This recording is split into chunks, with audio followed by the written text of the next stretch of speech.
Queridos irmãos, vamos neste momento a uma meditação na palavra de Deus escrita na carta de Paulo aos Romanos, no capítulo 12. Romanos, capítulo 12, versículos 2.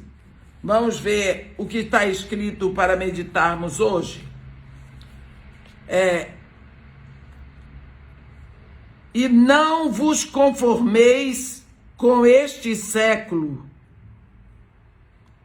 mas transformai-vos pela renovação da vossa mente, para que experimenteis qual seja a boa, agradável e perfeita vontade de Deus. Não vos conformeis com este século. Nós, às vezes, pensamos que esse verbo conformar aqui significa não aceitar. Não tome a forma das coisas deste século. Não se amolde, porque você não é daqui.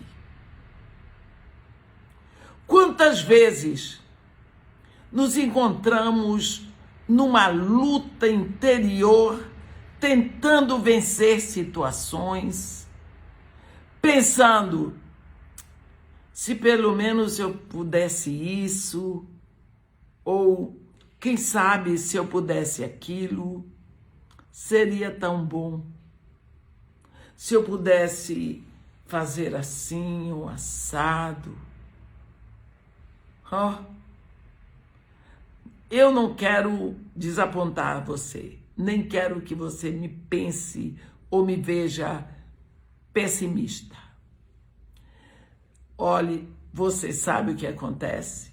Quando você resolve um problema, quando você acabou com aquilo, com certeza virá outro problema. Porque Deus vai lhe revelar algo mais que você precisa lidar.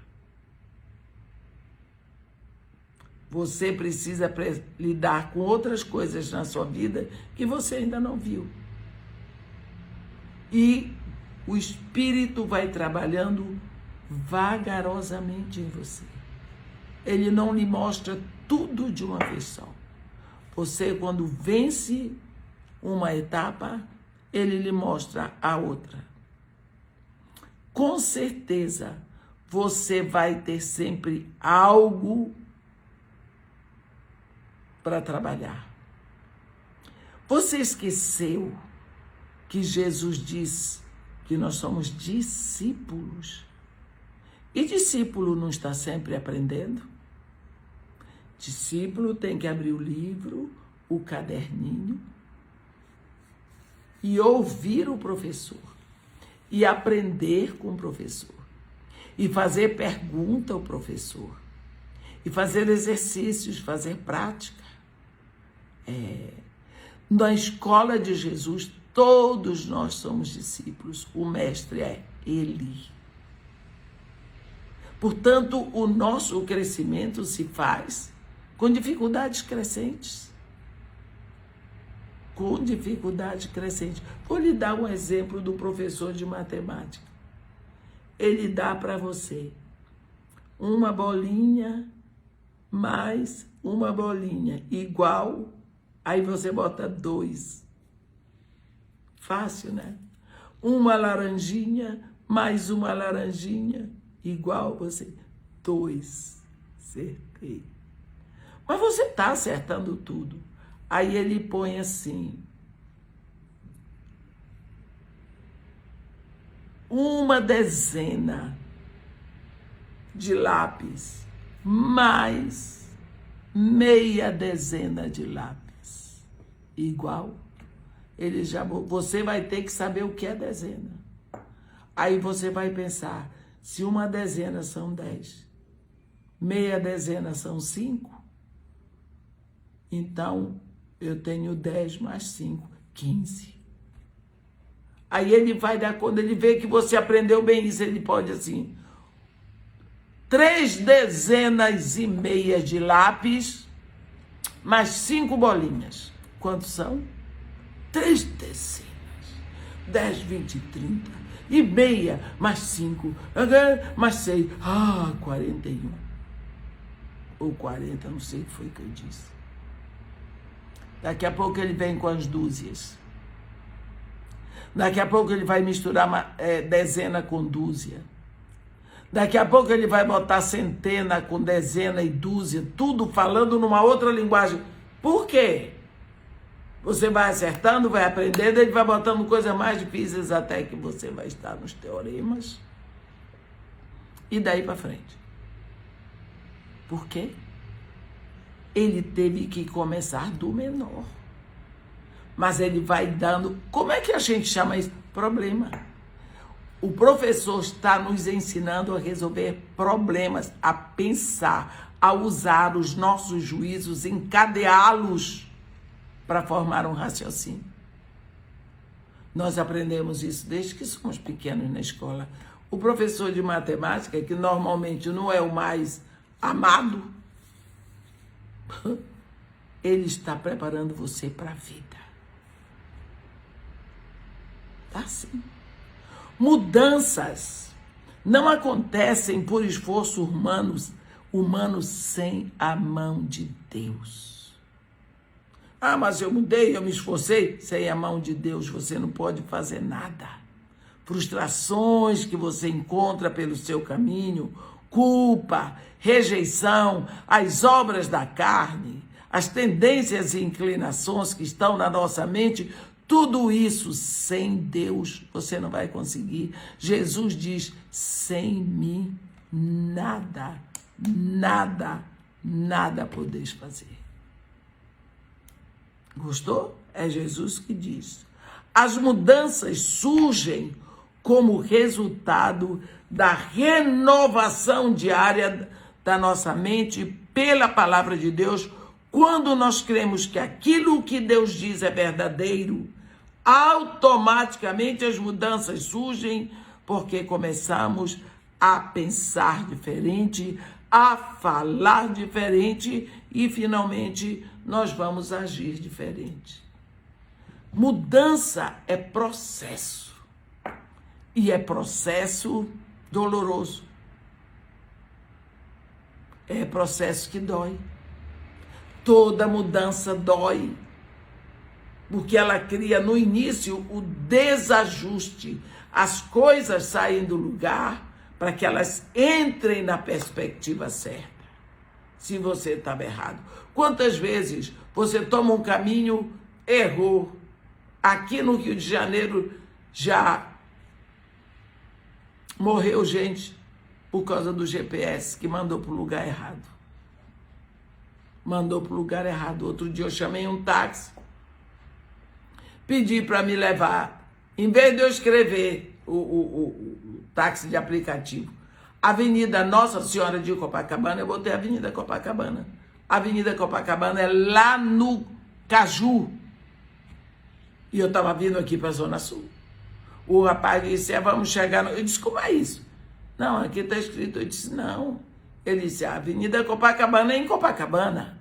A Avenida Copacabana é em Bangu. Ele ia me levar para Bangu. Estava o maior chuva no aeroporto Santos Dumont. Olha para onde ele ia me levar. Ele teve que parar comigo para poder reescrever tudo de novo. Por quê? Mudanças de coisa. Eu tive que aprender que quando eu escrevo, o meu endereço tem que ser Avenida Nossa Senhora de Copacabana. Aprendi depois de mais de 40 anos vivendo aqui. As mudanças são dolorosas. Elas criam dificuldades. Nós precisamos enfrentá-las enquanto for necessário para nos adaptarmos.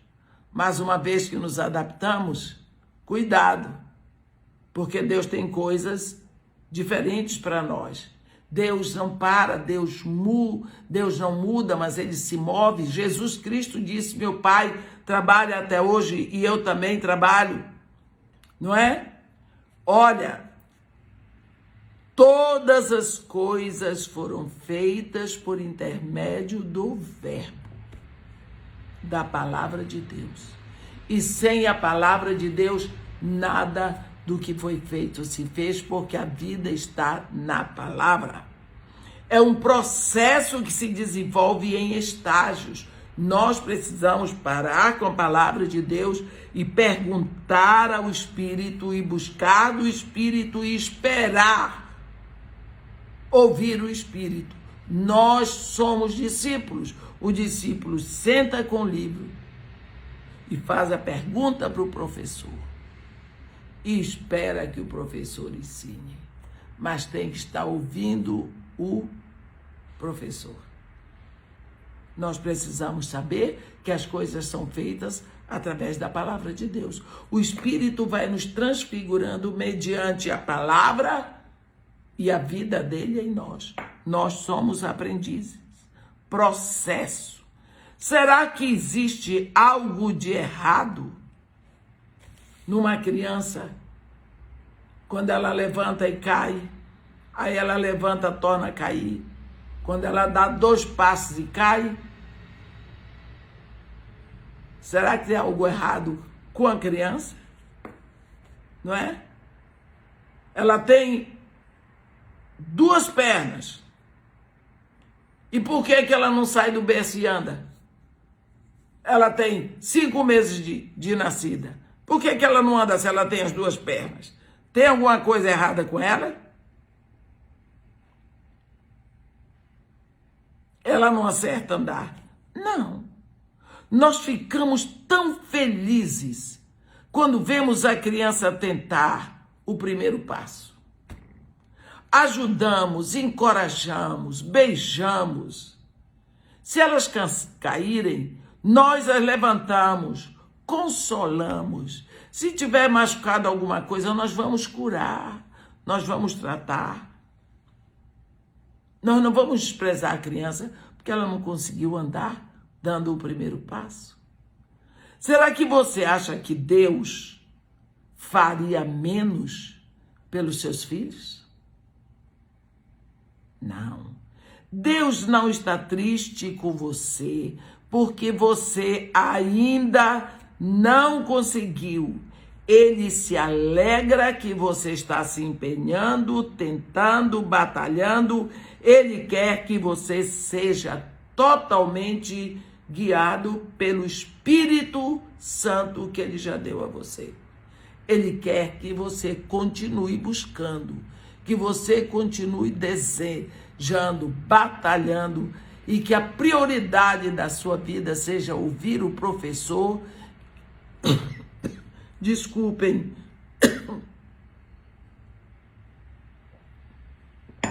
que se chama Espírito Santo. Lá em 2 Coríntios, no capítulo 3, no versículo 8, eu vou ler desde o versículo 7. E se o ministério da morte, gravado com letras de pedra, se revestiu de glória, a ponto de os filhos de Israel não poderem fitar a face de Moisés, por causa da glória do seu rosto, ainda que desvanecente, como não será de maior glória o ministério do Espírito? Tá vendo? E esse é o ministério do Espírito. É fazer você andar, começando do primeiro passo, ajudando você a levantar. Mas você dá 2 passos, você dá 3 passos, da 4ª vez você vai caindo, ele lhe segura. Ele vai ajudando você a caminhar. Precisamos saber que o trabalho do Espírito Santo, a obra dele, o desejo dele, o objetivo do Espírito Santo é que você seja governado por ele. Se você pudesse fazer sozinho. Você não precisaria dele. Deus não teria dado seu Espírito se você não precisasse. Então, dependa mais e mais dele. Mas vá na luta, crendo